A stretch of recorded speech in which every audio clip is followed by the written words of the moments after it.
Hello everyone and welcome to Smells Like Teen Angst. I'm Sarah and today we are going to talk about Interview with the Vampire, the TV series, Season 2.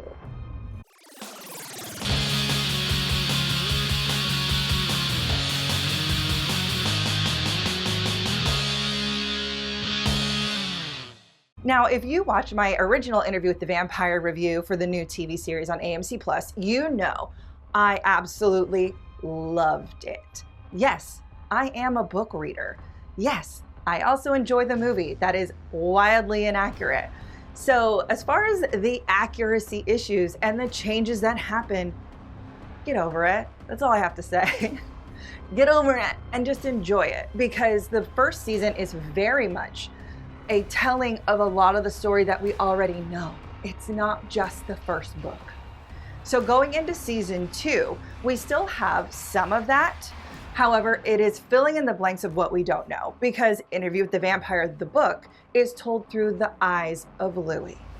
And so he's not ominous. He doesn't know what's going on with everyone. And that's what makes this so important. Stop the date. We should get every detail right. I'm listening. Season 1 left off with Louis and Claudia killing Lestat and running off to Europe. Up to this point, even in the movie, we did not really go on the exploration of finding other vampires. Literally in the movie, they roll up to Paris and then they're like, oh, you, found ya. And so in the series, we actually get to see one of my favorite things from the book, which is them finding what, for lack of a better term, what I like to call zombie vampires, where they learn how lucky they are to be functioning, because not everyone that is turned in the Anne Rice world is a functioning vampire. So it's very interesting to see the time period that is all set in, the way that Claudia really takes the lead over Louis, who is still reeling over what just happened to them and what they did. And he feels so much guilt, because that's who Louis is, depressed and guilty all the time. Season 2 is very much Claudia's season and Armand's season.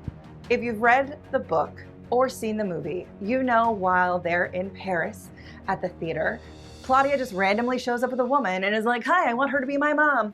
And you're like, how did you pick her? Why did you pick her? And now we actually get to see that. If you've read Queen of the Damned, then you know a journal of Claudia's exists.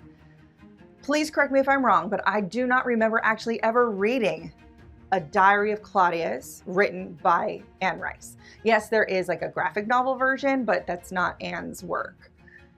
So using this journal and reading it with Daniel and Louis and Armand, we are able to get into the mind of Claudia in another way.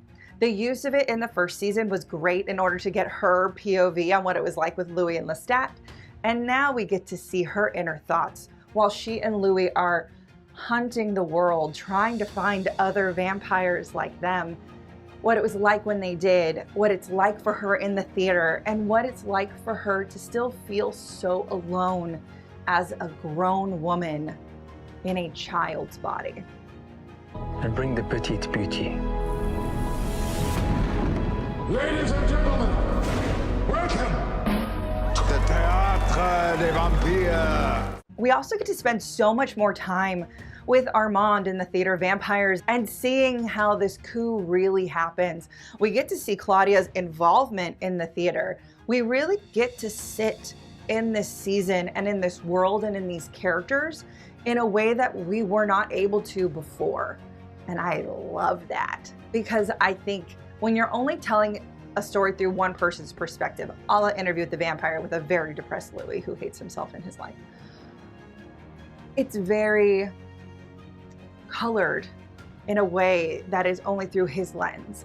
So now we're able to take the other stories and books and conversations and turn them into this world and fill in a lot of the blanks. We get a little bit more of Armand's backstory as well. And yes, I know Armand is supposed to be 17. We all know they're supposed to be 17. But you can't have children on a show that are vampires because everybody ages. So yes, obviously he's aged. However, his backstory has not changed. And it is sad and depressing because everything is sad and depressing. I want to know, for me, what happened between us. During season 1, we did also learn that Louis attacked Daniel at the end of their interview. And it just kind of like hung there in the air. And season 2 full on addresses it. We get a whole episode dedicated to that tiny story moment from season 1 that really is important. And I'm so glad that they did that. They also take like a line from the book and run with it in order to keep Sam Reed's Lestat around for a little bit. So in case you're wondering, he is not gone for the whole season. He is there, but not there. Sam Reed and Jacob Anderson continue to be absolutely phenomenal in their roles as Louis and Lestat. And we have a new Claudia this season. Bailey Bass is no longer on the series, and Claudia has been recast with Delaney Hales? Delaney Hales, we're gonna go with that. And she's spectacular. I mean, I don't think Bailey did a bad job, but Delaney is like next level to the point that she's so good in this. I really wish we had her in season 1. Also, they did such a good job with casting. They look like they could be sisters. So it's not jarring having a new actress in the role. Now, this is where I'm gonna say I have not seen the final 2 episodes of this season. They did not give me the last 2 episodes. So I'll be watching those with you guys. But if those final 2 episodes are anything like this entire season, like it's not a letdown. Or if it's season 1, not a letdown. This show is so good and so full. I am sad that how do I say this? I am so glad we have season 2, and I'm also so sad that season 2 is basically over for me. And I can't wait for season 3. Let's rock and roll, guys. Let's do this, because it's been phenomenal so far. Memories just keep bubbling up. I want this to remember. Thank you guys so much for watching. Again, I'm Sarah. Make sure you like, comment, subscribe. Let me know what you think about the Interview with the Vampire series and what you think of season 2, because it's so good. And ring that bell so you don't miss out on any more Angsty videos. Okay, bye.